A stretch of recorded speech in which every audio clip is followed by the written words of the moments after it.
Welcome to the Michigan Golfer Show. Join us each week as we explore the people, the places, and the events that shape our great game. Welcome back to the Michigan Golfer Internet Show. My name is Tim High, and I'm sitting here with my good friend Michael Patrick Shiels, also known as His Royal Highness. Nice Michael, to see you. It is great to see you, too. And it's so good to see that after a long line of books, you've got a coffee table book. At long lasting. Yes. Some photographs to take the place of my words. Well, whatever works, right, Michael? Tell us about the book. Well, I'm really happy. It's a handsome book. It's the history of Arthur Hill's almost 200 golf courses that he's done in the U.S. and elsewhere. And it was good education to write the book because I learned a lot about design and I learned a lot about the challenges that go into building a golf course. And I don't know if it'll translate into better on-course strategy for myself, but it should. It should. I'm Steve Forrest with the golf course architectural firm of Hills Forrest Smith, located in Toledo, Ohio.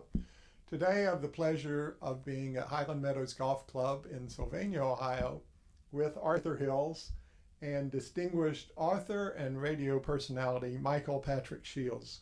Michael has been a terrific friend and promoter of our firm through various means. He's joined us on a trip to Scotland back in 2004. He's written a book about the works of art.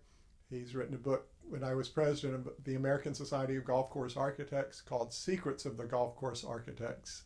So we're just going to spend a little bit of time talking about Michael Patrick's life and his works. Instead of the works of art, we're going to talk about the works of Michael a little bit here today. Certainly we've talked in other segments about the works of art. Art, I know you probably had your first introduction to Michael Patrick or his work listening to the J.P. McCarthy shows on WJR in Detroit. I remember days when you'd come back from lunch and we'd be looking out the window. Why is Art still in his car? Oh, he's listening to the J.P. show on WJR. So what's your recollection of all of that?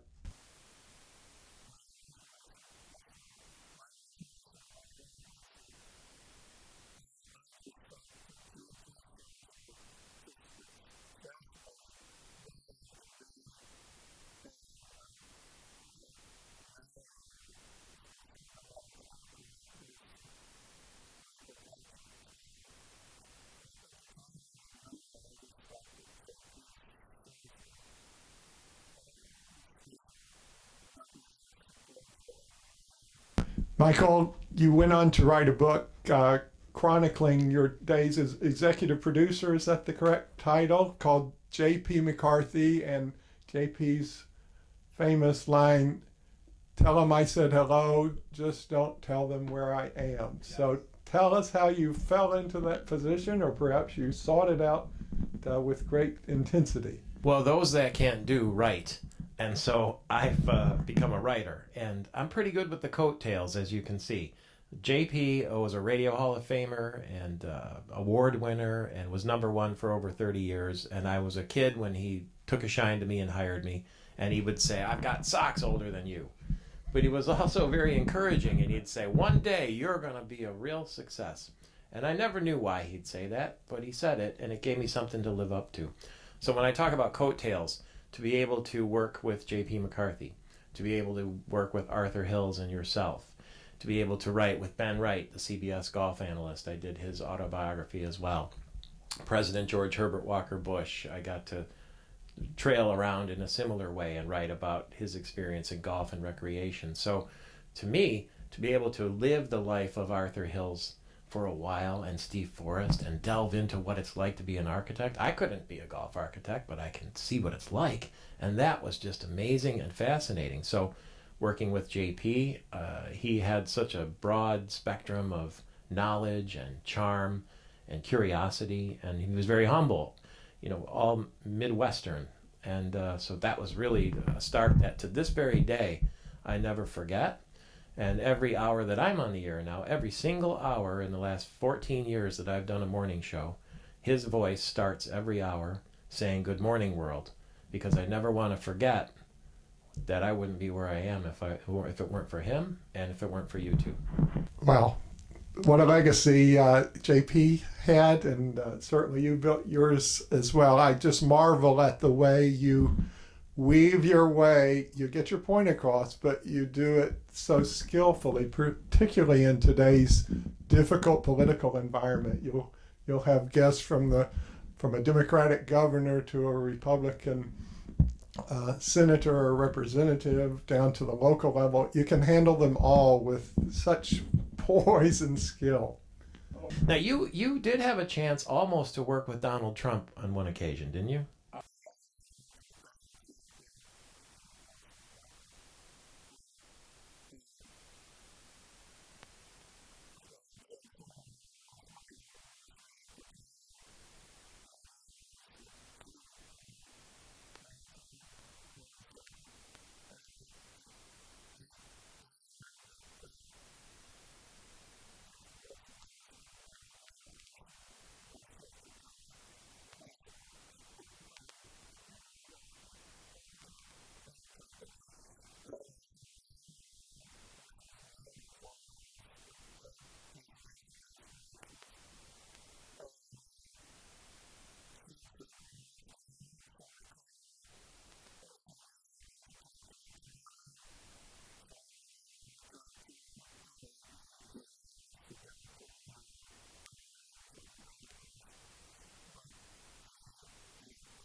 Arthur actually was in competition with 4 or 5 different architects, and Donald Trump is definitely involved in the analysis of the routings.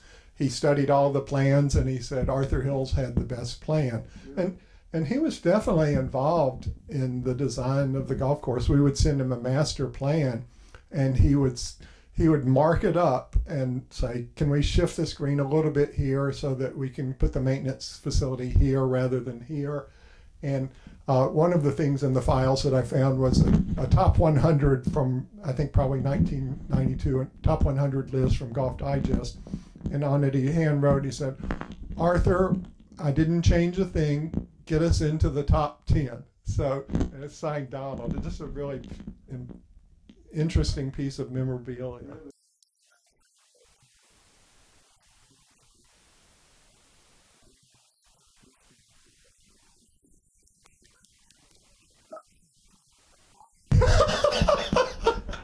I'll show it to you. All right, Arthur, you turned 75 back in the day, and we had quite a few celebrities at this surprise birthday party at the Golf Club of George. I don't know if you know that. I've got a sheet here that shows all the people who signed it. I see Patrick Shiels on there, Ben Wright, Bob Ford, who was at Inverness or Oakmont and Seminole. Michael, what's your recollection of that? Tell us a little bit about Ben Wright. He was our master of ceremonies that evening, as I recall, and about writing the book with him. Well, he was the CBS golf course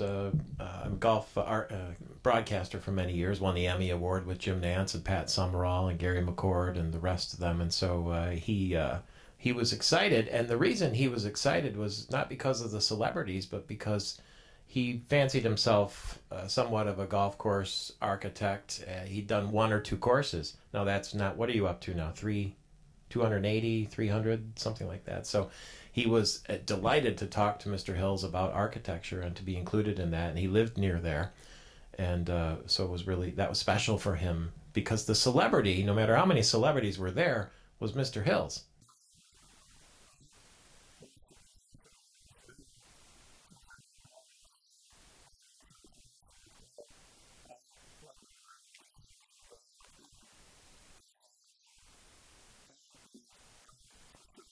You just tell us quickly about Good Bounces and Bad Lies, how you came up with that title, and also you did one called Right Speak, I believe, is that? Speak Right. Speak Right. Right, yeah, that was a little gift book that came after that. But this autobiography of Ben Wright is a page turner because it has network television, it has PGA Tour golf, it has a life that was lived in a day when you could really have fun, you know. And Ben Wright was a big time personality. 20 years ago.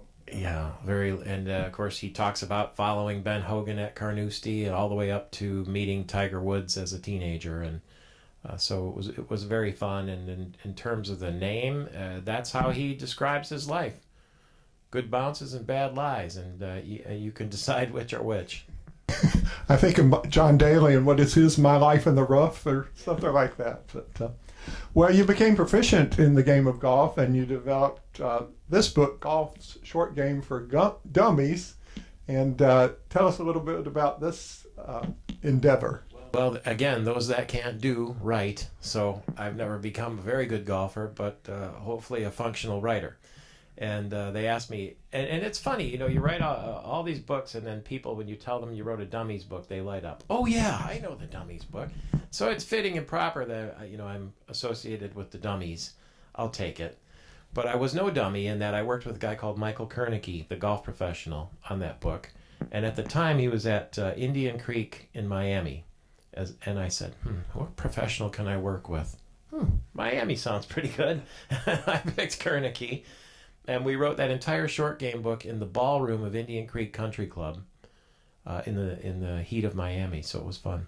Well, I'm honored to appear in this. We've talked on other shows about our trip to Scotland, and you had mentioned that we played 10 or 11 courses, and I was just worn out by one of the last rounds was on the new course at St. Andrews. And you talk about my skills with the putter, where my caddy was about ready to walk off the course because I wanted to hit a putter from 80 yards on the 18th hole. And you did, and I did, and then we have the hole anyway. And then I was so exhausted the next day. I played the entire back nine on the new course with a putter, and you record that I shot a 52, which is about as well as I can do with using the full contingent of 14 clubs. Be careful when you let a journalist in your foursome. I'll tell you about a short game guy. Arthur Hills is renowned for, don't ever let him pull this on you. His favorite deal is to steal quarters from people by saying, okay, we're going to do closest to the pin here for a quarter. And what's your record now? About 999 to 1.